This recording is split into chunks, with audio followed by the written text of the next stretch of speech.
we're going to have when we record these is where we're going to put them. I didn't really think about it beforehand, but it turns out, if you know anything about computers, that when we film these or record these lectures, they take up quite a bit of space. And Canvas only allows us so much space per class to host items. And so we're going to have to find another place to put these lectures, maybe YouTube or Google Drive. I'll figure that out and I'll let you know. There's also Dropbox. Yeah, we could definitely do Dropbox, but they also for free only allow you so much space. Yeah, it's only like 2 gigabytes for free. That's only going to get us a couple lectures. So my psychology professor did all of hers into a zip file. Yeah, I guess you could do that, but then the problem with that is I'm not doing them all at once. So I guess I could post it as a zip file, each one. That's definitely a possibility too. So there's a few options. I just wanted to point out that after today, you're not going to see it on Canvas like you did with the first couple. But then I'll figure something out. So try to make it easy on you. Does anybody else have any questions about the lectures or anything like that? I mean, it's easy to do the whiteboards, but it's not easy to do the lectures because they just take up, each one of them is probably like 100, 150 megabytes. So you do 6 or 7 of them and you're already at a gig. Anyhow, that's not your problem. I'll figure that out, whether it's zip files or Google Drive or something.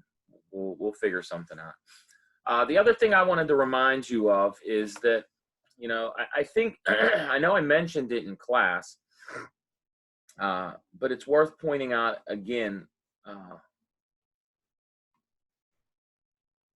So there are no due dates on the homework in terms of, you know, being late. So I know the homeworks all have a date on them, but that doesn't mean that you're going to lose points if you submit it after that date. That doesn't mean that. I'm just putting dates on homework so that you know where it corresponds with the lecture material. So I know some of the questions on the most recent homework we actually didn't cover. We're going to cover those today. So I don't know how clear I was last Thursday, but you could definitely turn in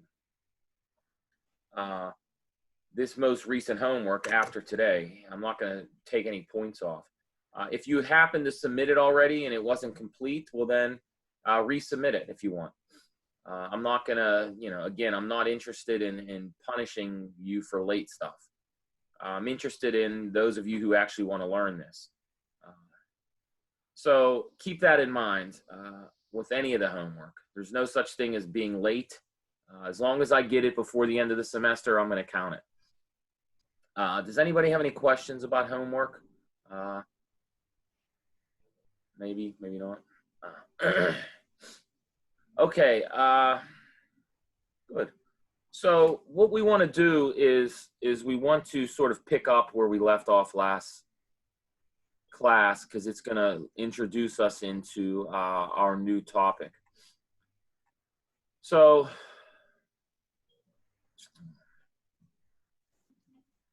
what is today's topic? It's the following.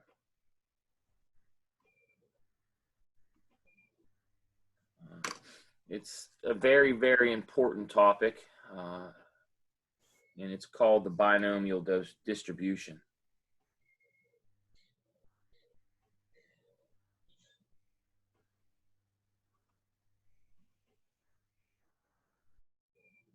Whoa.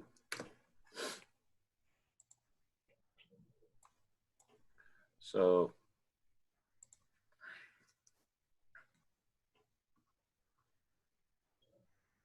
to motivate, what we want to consider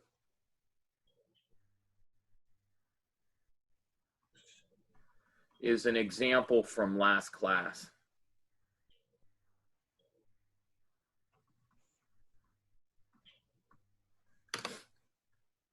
And then we're going to do another example that's even a little simpler. And hopefully this will motivate one of the ideas that we want to learn about. So one of the examples we did last class was the following.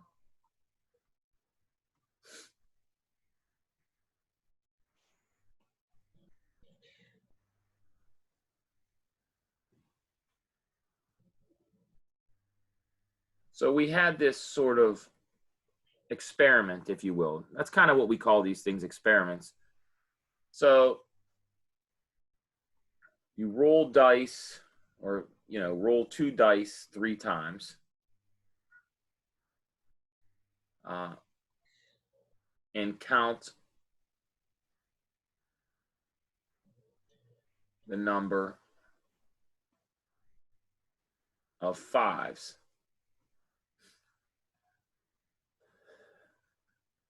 So this was the example, one of the examples we did in class on Thursday.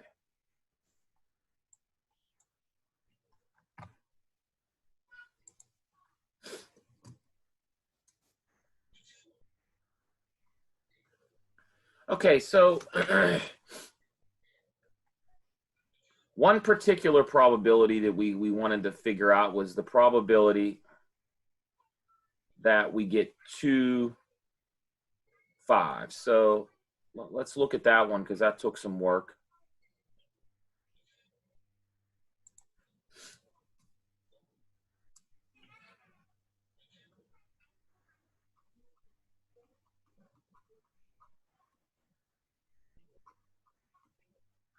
So one of the questions we asked is, what's the probability of exactly 2 5s? And how we solve that is we did the following.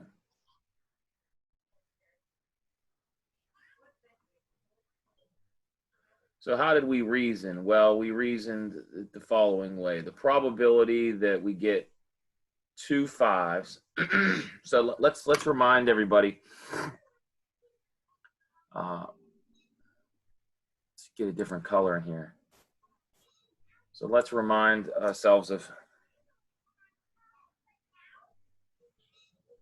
that x equals the number of 5s.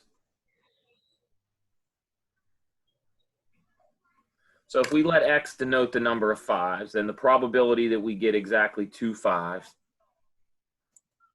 can be reasoned in the following way. So we reasoned at it like this, that it was 4 over 36 times 4 over 36 times 32 over 36, and then this was plus 4 over 36 plus 32 over 36 times 4 over 36, and then plus 32 over 36. Hi, Ricky. Plus 4 over 36. Yeah, that's me. Times 4 over 36.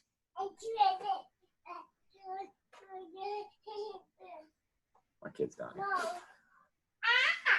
So, again, where do these numbers come from? So let's go to the, actually, before we go to the next page, does anybody have a question? Before I remind you of where these numbers come from.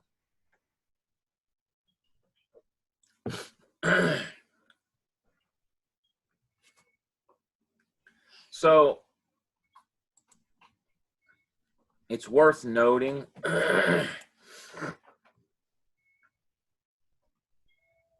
note the probability of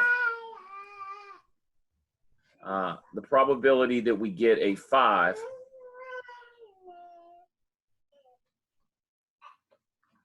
is what? Well, there's 4 chances out of 36 to get a 5. So that means the probability of no 5s equals 32 over 36. So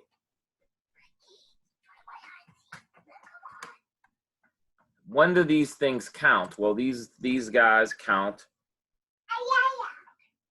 Oh, that's ugly.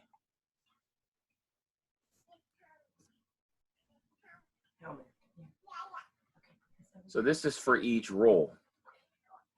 So I roll once, and then I roll again, and then I roll again. And so that's why I'm having these probabilities in the previous page being multiplied. So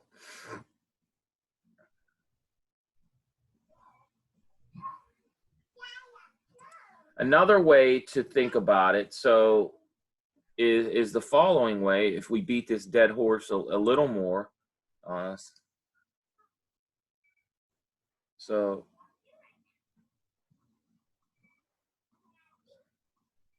when we write 4 over 36 times 32 over 36 times 4 over 36, what does this mean? This means the following.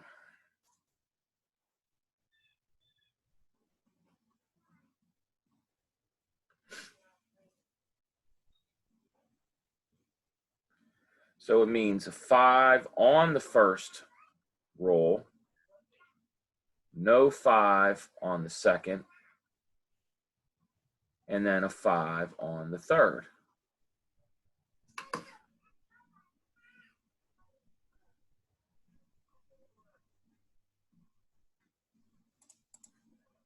So it's important. Look, if you want to get to understand this, you have to realize where these numbers are coming from. Now, this is not the easiest problem, but we did this example on Thursday, so I wanted to start with it. And then we're going to do a slightly simpler example in a minute. But what I want you to come to terms with is the reason I'm writing it like this. And if you go to the previous slide, why I wrote this big ugly thing, because what I'm doing is I'm imagining what are all the ways that I can get 2 heads. Well, I can get 2 heads if I get them both on, one on the first and one on the second, and then not a head. Or excuse me, 5. I'm losing my mind. What are the ways I can get 2 5s? I can get them on the first and second roll, but not on the third. I can get them on the first and third roll, but not on the second roll. And so what happens, since each one of these rolls is independent of each other, we get this beautiful symmetry. Notice that each one of these products is actually the same number, so we gave it a shorthand.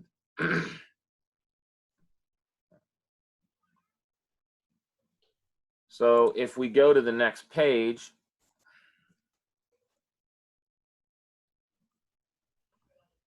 for short, what did we write? Well, we wrote that the probability of getting exactly 2 5s was 3 times 4 over 36 squared times 32 over 36.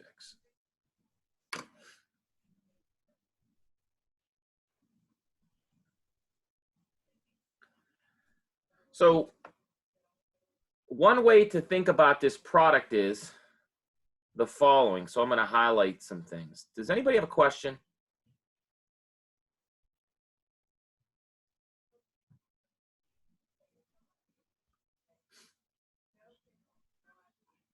So there's a pattern here. So if I look at this, what do these numbers mean? Well, this 3 is the number of ways to get 2 5s. There's 3 ways to get it. We wrote that out 2 slides ago. How many different ways can you get 2 5s? There's 3 ways. There's no more, there's no less. There's exactly 1, 2, 3 ways of getting 2 5s. Now, what does this 2 represent? Well, if we take another color, hopefully we can read this. So this guy, we can think of this exponent as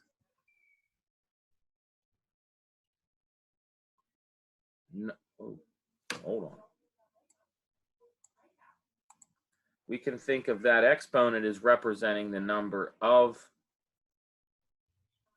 5s 4/16 is the probability of rolling a 5. And then last but not least, 32/36 is the probability of not a 5. So each one of these numbers has a very distinct meaning.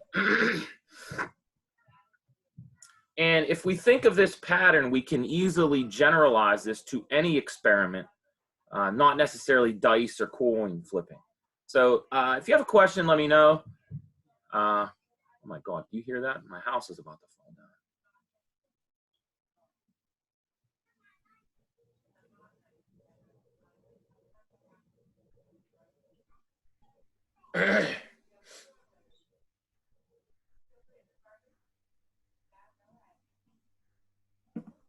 Any questions, comments, concerns? How you doing, sir? I'm well. How are you? I'm well. I'm well. It's not fun though. This quarantining. Yeah, I'm getting. It's growing on me.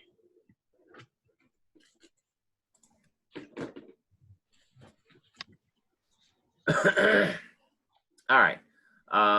Someone asked, will we ever get an example that isn't dice or coins? Absolutely. We just have to build up to that.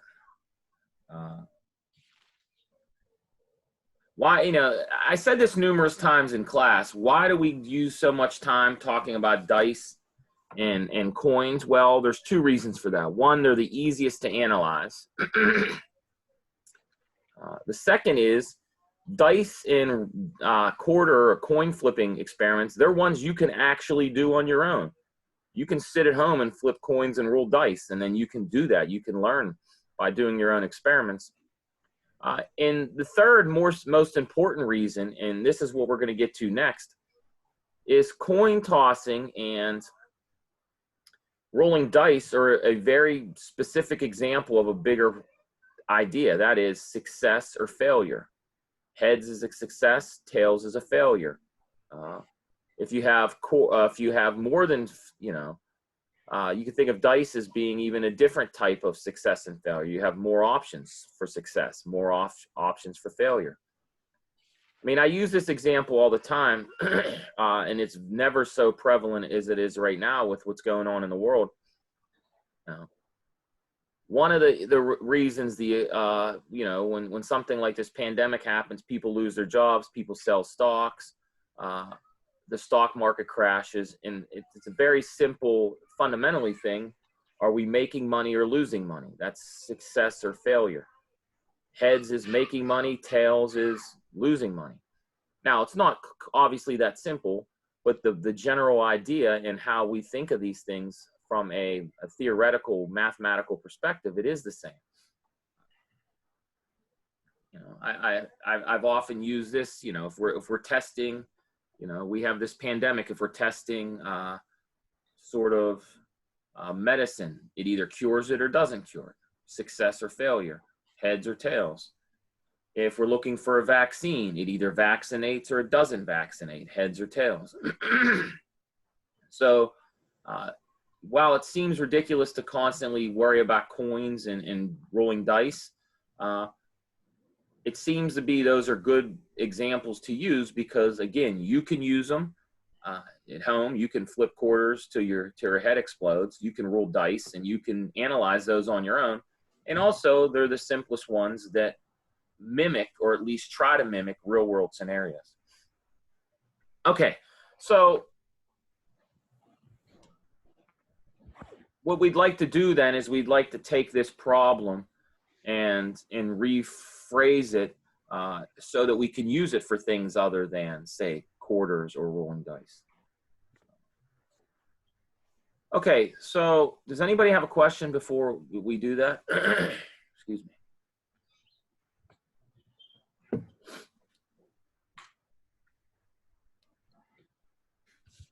Okay. So let's do one more example.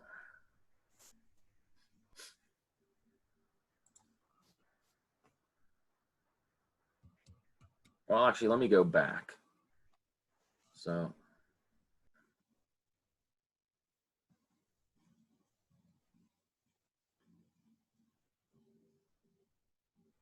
the question we might ask is, can we generalize this idea to other experiments?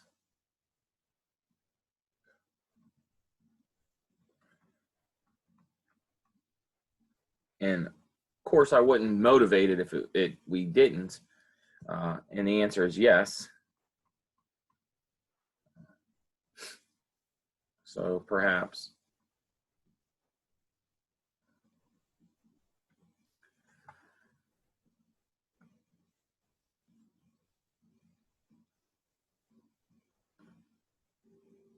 okay, so let's do a slightly different one.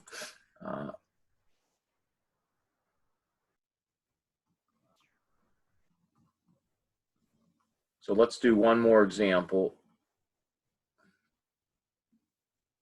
before generalizing. So this time, let's change the game back to a coin. Instead of rolling a pair of dice 3 times, let's toss a coin 3 times. And again, let's count the heads. So let X equal the number of heads. So we've seen before the probability that we get, say, 2 heads equals the following. So how do we get 2 heads? Well, we either get probability of head times probability of head, and then probability of a tail. Or you get head, tail, head. Or you get tail, head, head. Either way, if you do the math, you get 1/2 times 1/2 times 1/2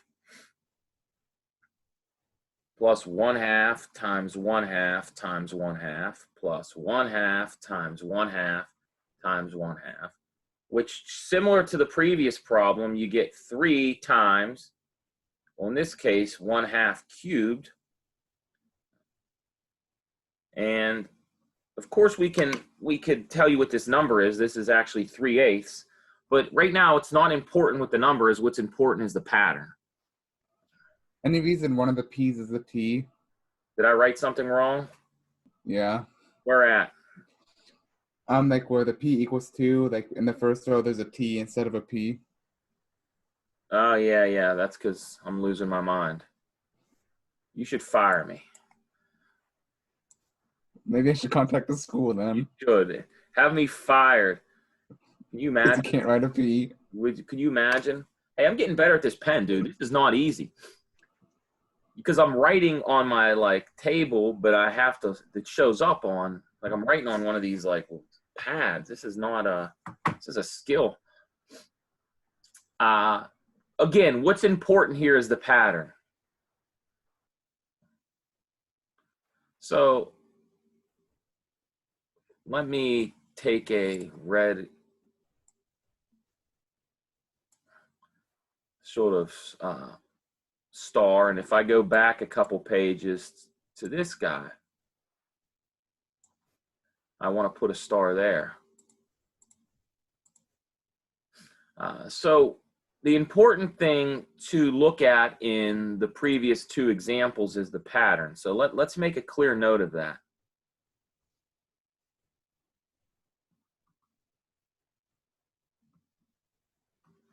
So check out the pattern in both start equations.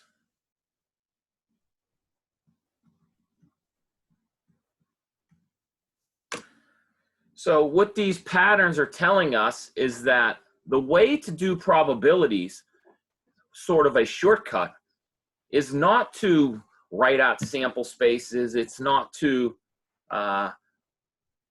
bury the problem in a much bigger way, but it's to look at the pattern of successes and failures.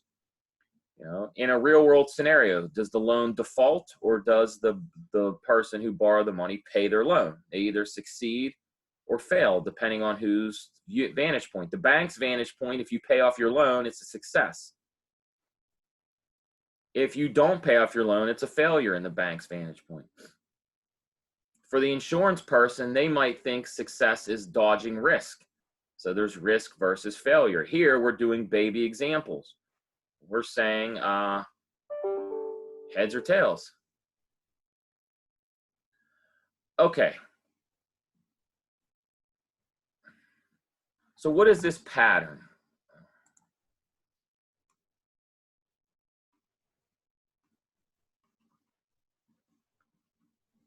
This pattern shows up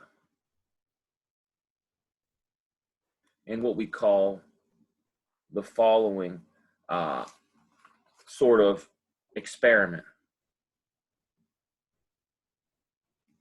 They're called binomial experiments. So that's the key phrase. Now, many of you have heard of the word binomial before. It comes from the fact bi meaning two. You guys all heard of binomials when you were in algebra class, although you probably ignored it because you're like, I hate algebra. You factored binomials. You multiplied binomials. But what is a binomial experiment? A binomial experiment is an experiment where there are two outcomes. So let's state this down in general, and you can apply this to any problem that your little heart desires. So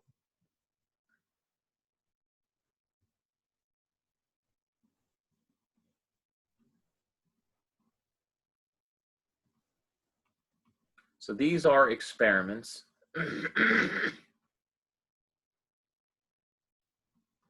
that meet the following criteria.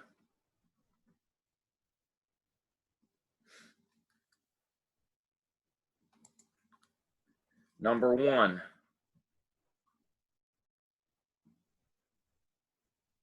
there are a fixed number of trials.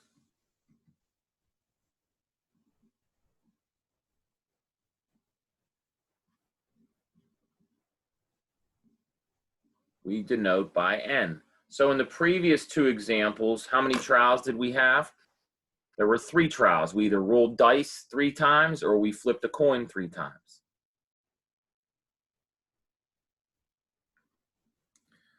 So the second criteria, let's use different colors. I like colors. I'm getting all happy and stuff. So the second criteria is that each trial has 2 outcomes.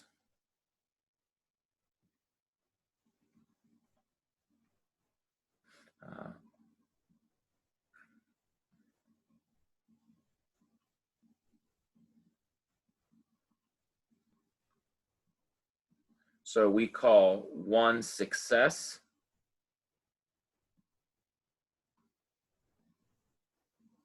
Okay, let me be more clear. Let's just write this a little more clear.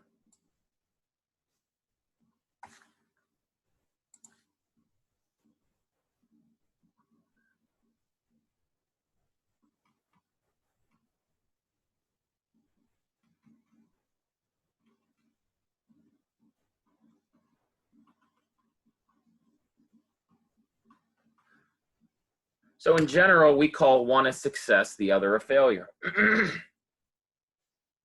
So if you flip a coin, it's either heads or tails. That's a success. Or excuse me, one outcome. If you roll a dice, you either get a 5 or you don't get a 5.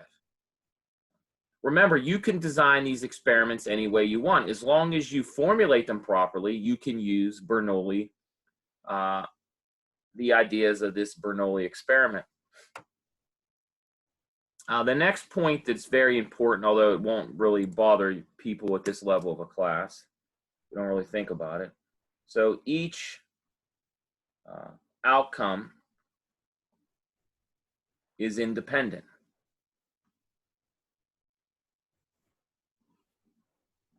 of the others. And this is not a terribly hard requirement. If you flip a coin 10 times, the coin doesn't give a crap on the 8th toss what it got on the 4th toss. It just doesn't. The coin doesn't. Now compare that with some other things in real life. Suppose I play basketball. I am probably a better shooter in the beginning of the game when I'm less fatigued than I am at the end of the game. So, for example, me either making or missing a basket at the end of the game is dependent on some things like my fatigue, but is it dependent on how many shots I made? So when you have to remember that these things, if we assume that they're independent, that might not always be the case, although we could be.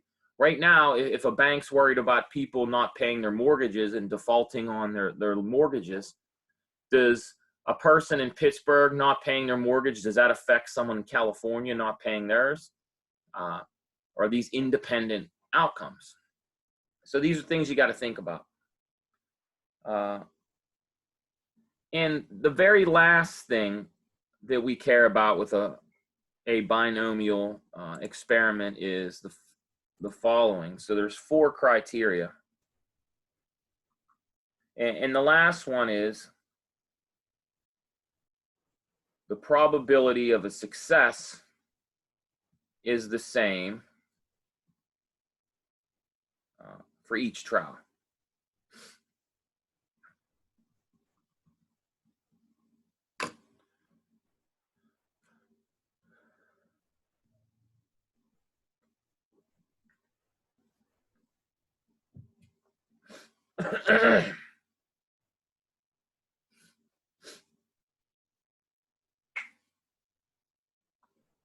Now, does anybody have a question about this?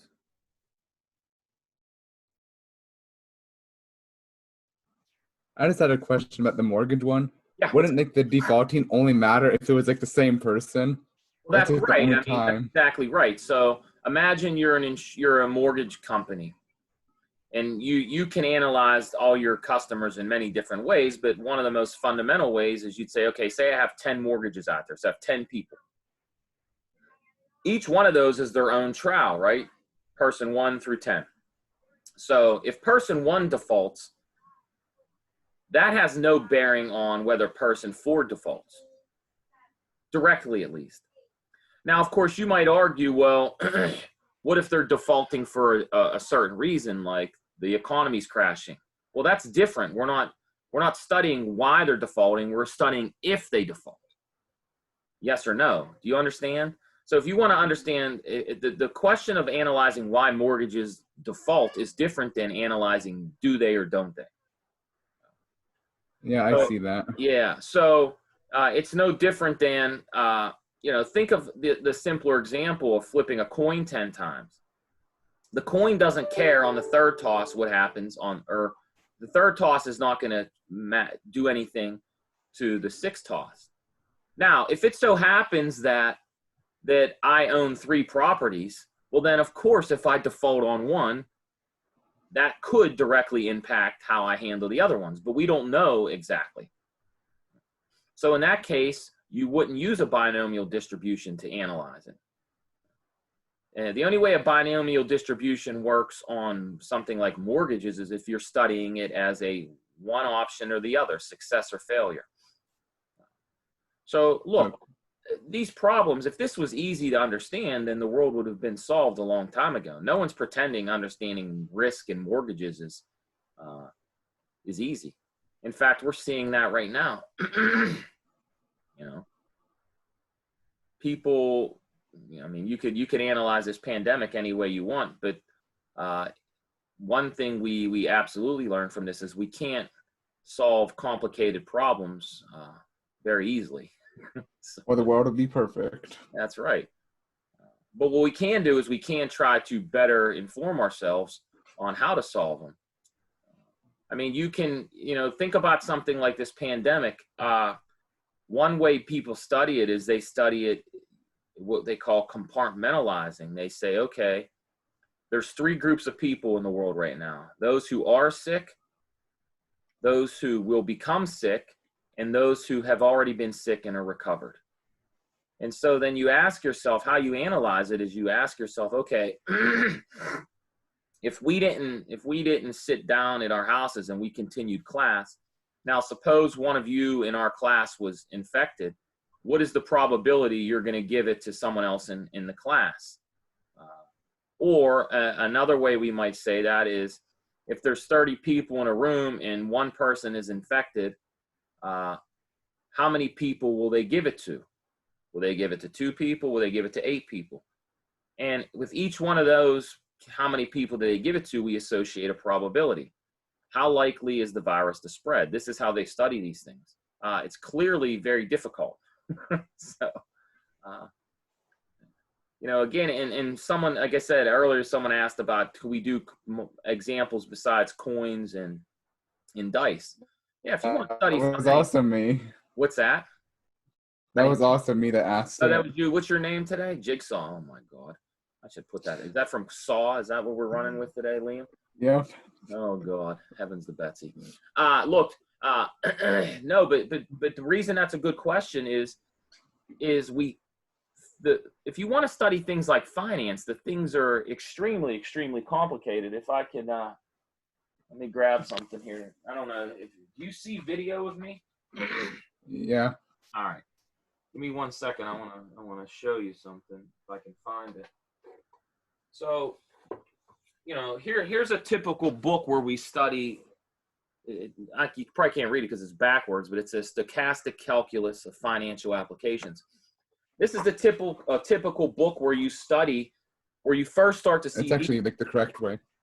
What's that? Oh, you can see it the correct way? Because for me, it's reversed when I see myself, but I guess that makes sense. Yeah, it's the correct way for us. Okay, good. But anyhow, this is the type of book where you take these ideas we're learning in a class like this and you start applying them to the real world. Well, the amount of math and statistics and other stuff you have to learn before you can understand this book is like 4 or 5 years worth of schooling. So when people say, why don't we apply this to the real world? Well, right now we're just learning the fundamentals. We need about 4 more years of learning math and economics and finance before you can apply it to the real world. And even then, the stuff in this book has faults. Excuse me. If you ever, maybe you've seen, there's the movie that came out a few years ago about the 2008 housing crisis. I forget who, like Brad Pitt was in it, I think. A lot of these, and this is happening with this pandemic too, a lot of people are using models, and model is a fancy word for math formulas. Excuse me. They're using models that are just models. They're only accurate to certain extents. And so when real life and theory meet and they don't always match, bad things happen. Pandemics happen. Housing crises happen. So, I don't mean to pretend that what we're learning in this class is tomorrow you can go out and solve world problems. No, we're learning the absolute fundamentals. But these are the fundamentals. Anyhow, I hope that helps your head. Just drams more in there. That's good, though. The more you learn, the better. Okay, so the nice thing about anything that's binomial is that there's a very cute way of studying their probabilities. So here we go.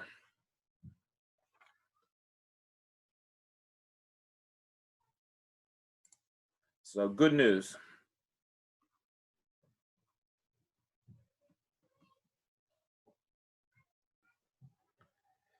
Binomial experiments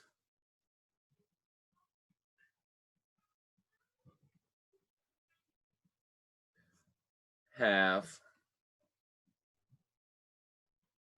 a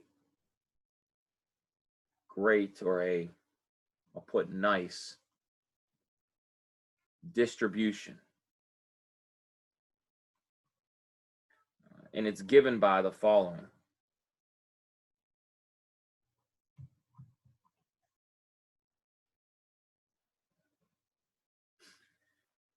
So,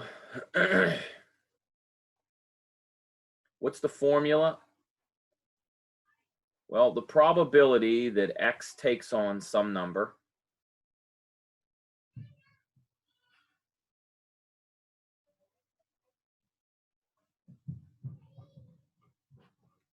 is the following. So it's n factorial divided by n minus k factorial times k. This looks scary, but you've seen this before. That's this scary number is one we've seen before, times p to the k power times 1 minus p to the n minus k power. Now, I'm going to write it down, but these numbers, these letters are, if you look at the two previous examples, you'll never forget where they come from. So let's highlight this in a nice, cute color. Let's use red. Everybody loves red. Oh, we got it.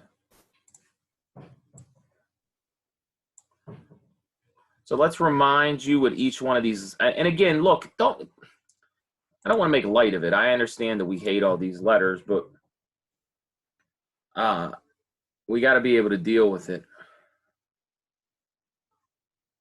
So n equals the number of trials.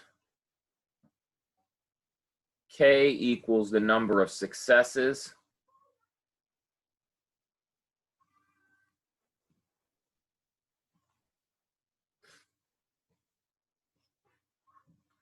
And that's the only two numbers that you need. So this was the formula that we could have used. In fact, we didn't. We showed you. This is the formula we used in the previous two examples, although we just didn't tell you. You have a question, Jigsaw? You raising your hand, whatever the hell? I've never seen that before. This is cute. No, I do not. I don't know what happened. I'm just That's moving my good, stuff though. around. We're learning how to use this, the raise hand button. I saw someone was saying they make all their students, they want their cameras on. I said, that's stupid. Like, what if you don't have a camera? Should I force you to do that if you don't? Or maybe you don't want to get dressed in the morning. Just go out and buy a camera. I don't know. Hey, I'm fine to be on camera. I was born. Oh, by the way, I guess I should be even more clear. What is P? P is the probability of the success. And so what does that mean? If P is the probability of success, then 1 minus P is the probability of the failure.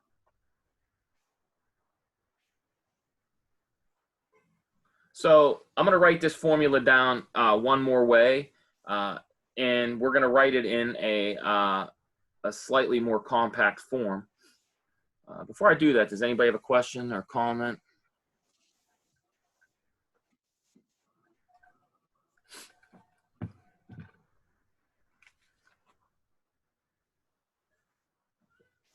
All right. So first off, let's talk about notation.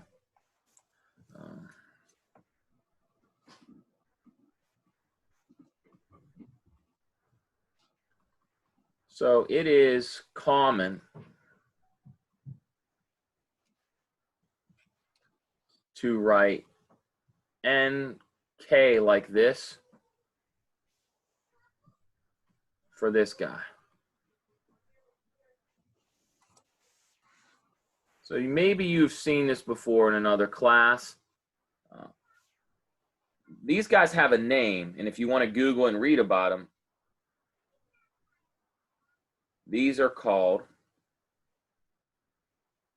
the binomial coefficients.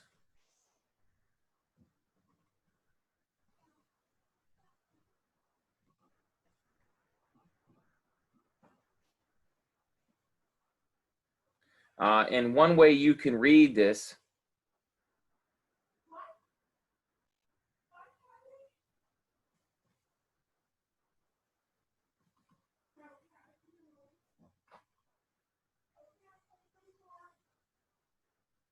something happened upstairs.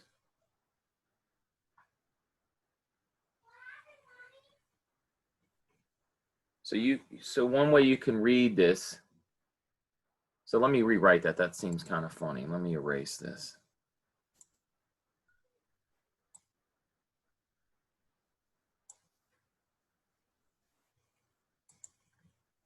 So you can read this as number, or let me put it this way. The number of K successes in N trials.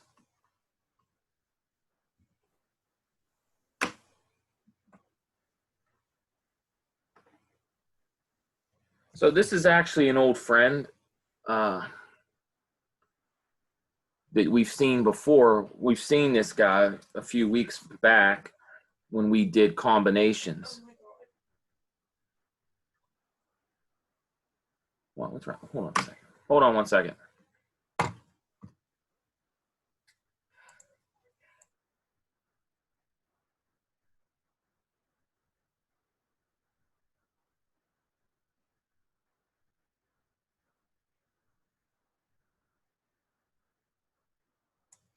Sorry about that. Okay,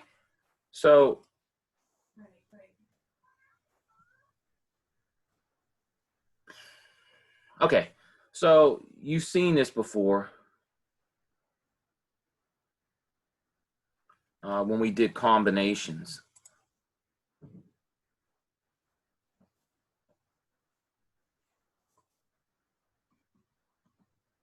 So we did this before. What was this? N, K like this. And this was equal to when we did this. N choose K.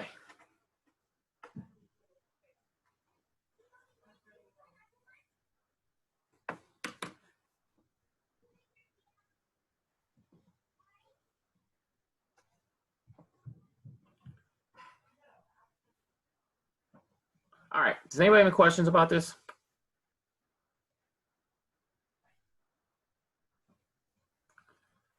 All right, okay, so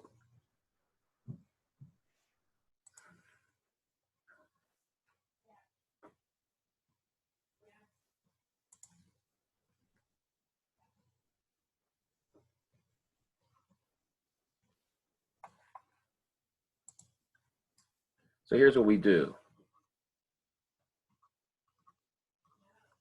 When we write this, notice there's no fraction bar. Sometimes you guys get confused.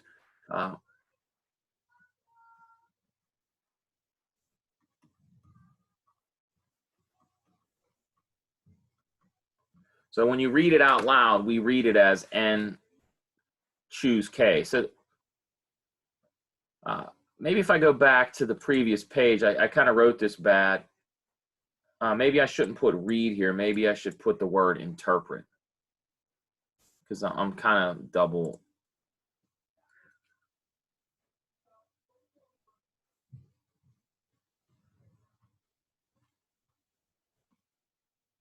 So you can interpret that number as the number of K successes in N trials.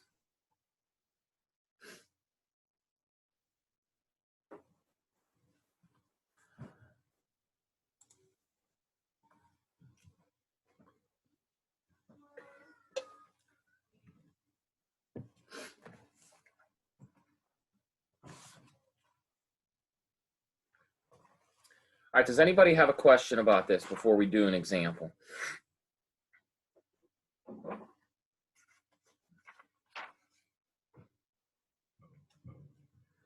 By the way, most of calculators have a button to do this for you.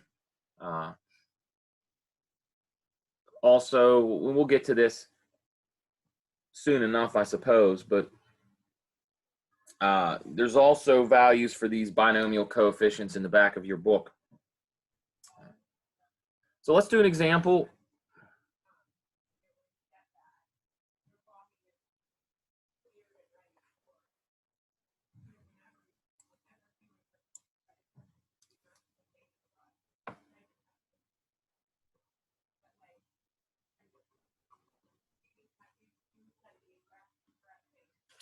So here's sort of a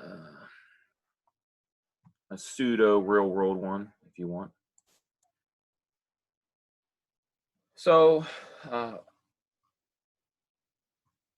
research suggests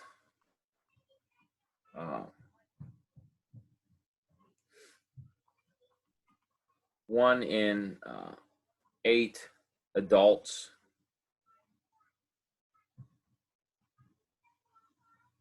have seen, say, a doctor, or let's use a dentist. All right, let's use a doctor. I've seen a doctor in any given month.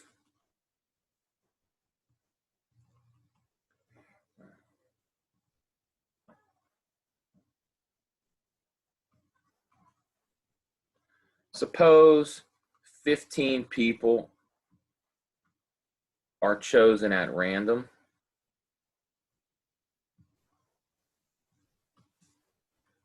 What we want to do is determine the probability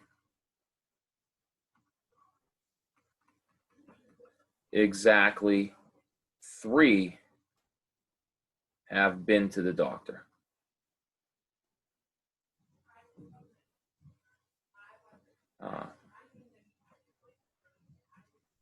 Last month.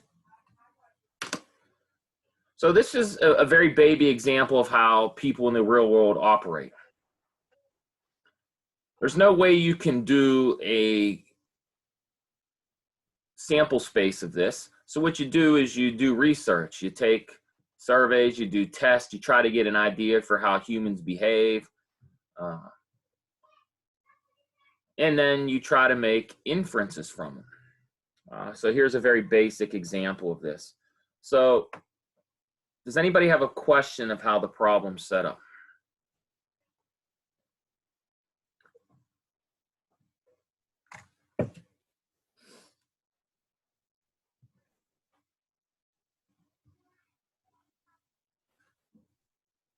So, okay. So here's the idea. If we go and select 15 people, what's the experiment? We want to know if they went to the doctors or not. So our research tells us there's a 1/8 chance they went, which means there's a 7/8 chance they didn't go. And we want to know that we get exactly 3 people, not 2, not 1, not 6. We want to know if exactly 3 people go. So we have to set this up properly.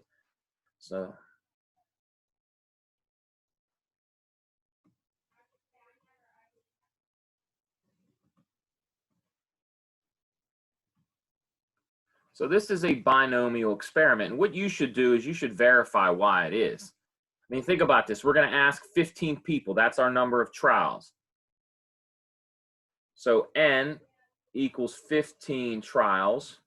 We're going to ask 15 people, yes or no, have you gone to the doctor?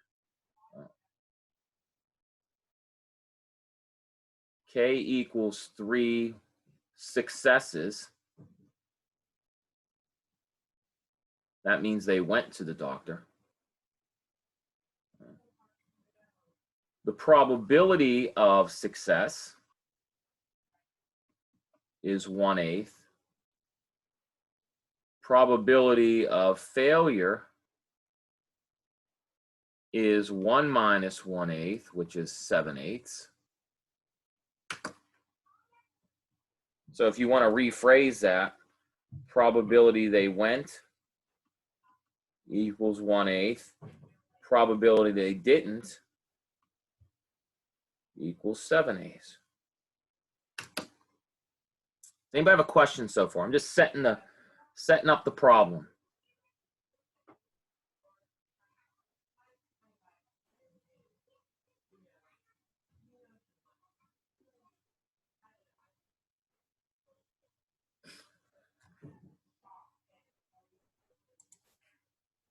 So I don't like this color. Let's get a pretty magenta or something. So what's the probability that we have exactly, what did I say? How many successes are we looking for? Exactly 3. So probability that we have 3. Well, what is this? This is 15 factorial divided by 15 minus 3 factorial times 3 factorial. And then this is 1/8 to the 3rd power.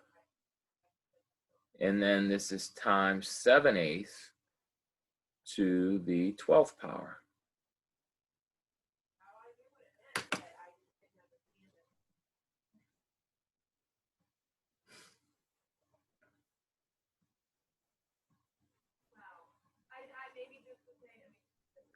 Now, you got to be careful when you do this. You're going to have to learn how to use a calculator.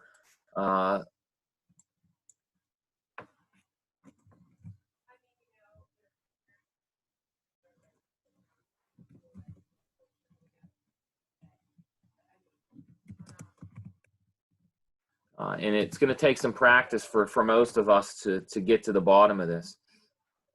So if you use a calculator, one way to do this is if I get a calculator, this is equal to, if I do the first piece, it's 15 choose 3 is 455. And then 1/8 to the 3rd. Excuse me, 1/8 to the power 3.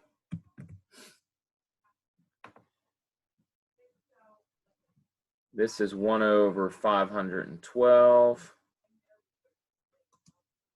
And then 7/8 to the 12th is going to be, that's an ugly number. So let's put that this is, let's be very careful. We don't want to make any sort of lie. So I'm going to approximate the 3rd term.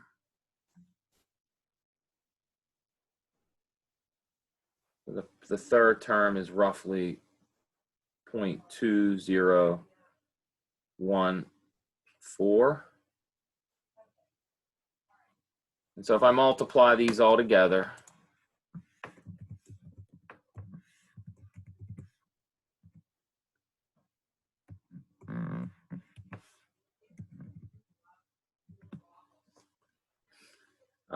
and we get that if we do this correctly, barring any errors, we get 0.1789.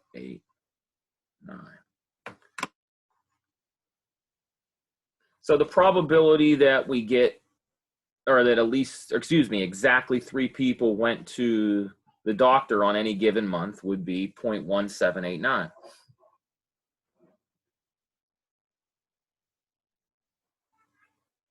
Does anybody have a question about this?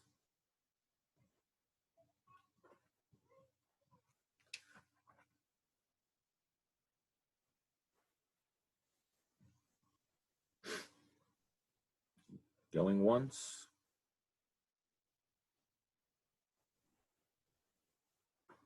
Going twice? Again, most calculators have buttons. There's free calculators online that'll calculate these for you. I'm sure Excel will do it. If you're not sure how to get a free calculator on your phone or on your computer, just email me. I'll tell you how to get them, but don't pay for one. There's no need. Don't let those criminals make more money off you.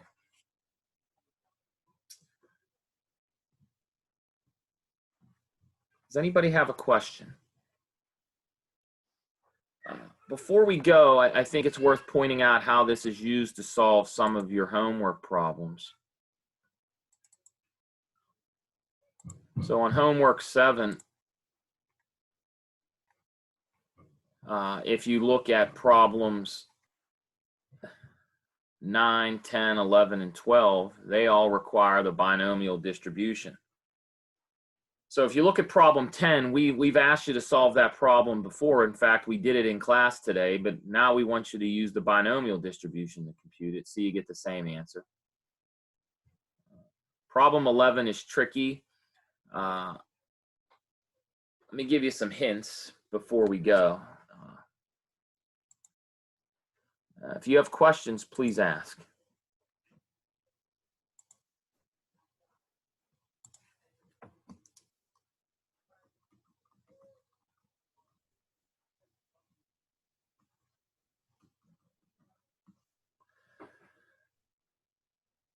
So for 10, I'll give you a hint. Exactly 2 heads when 3 are tossed. So n would be 3, k would be 2, and then the probability of a head, as you know, is 1/2, which is also the probability of not a head, which is a tail.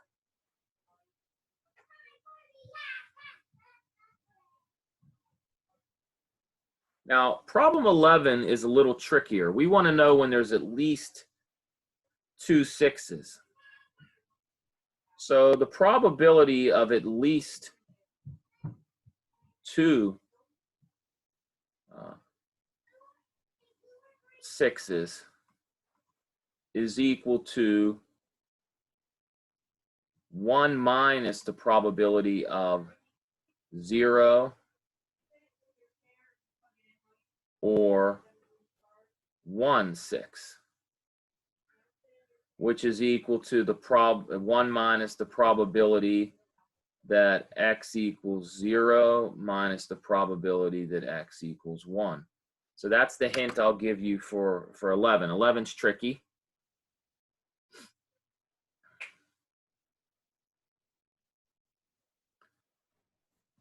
And then for 12, this too is binomial. So you have a 20-question exam. And each question has 5 choices, which means if you just guess, you have a 1 in 5 chance of success. So here, n equals 20. There's 20 questions, 20 trials.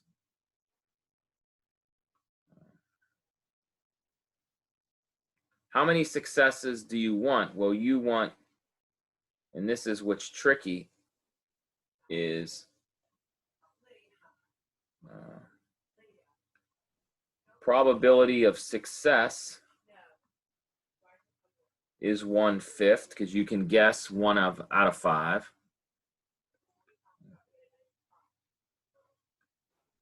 And so you need to compute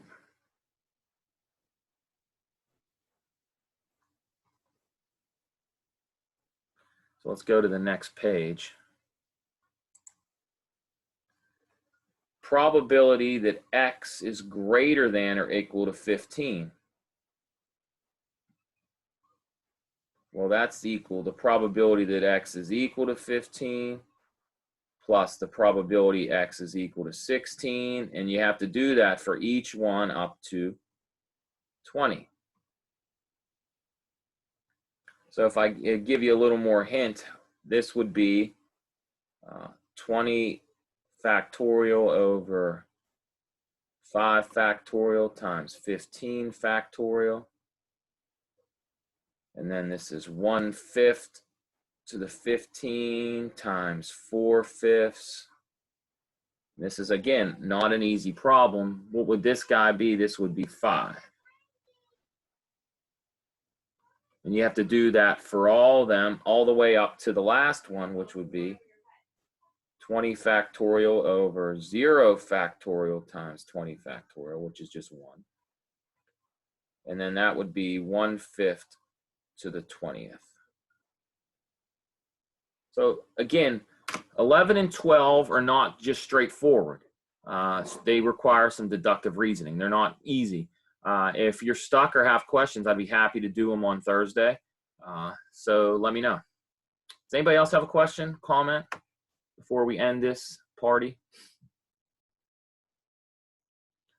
All right, if you guys don't have any questions, I'm going to stop recording. I will be posting some updates to Canvas later today. So hope you guys are safe. If you have questions, email me. Yes, someone will say something? No? All right, recording.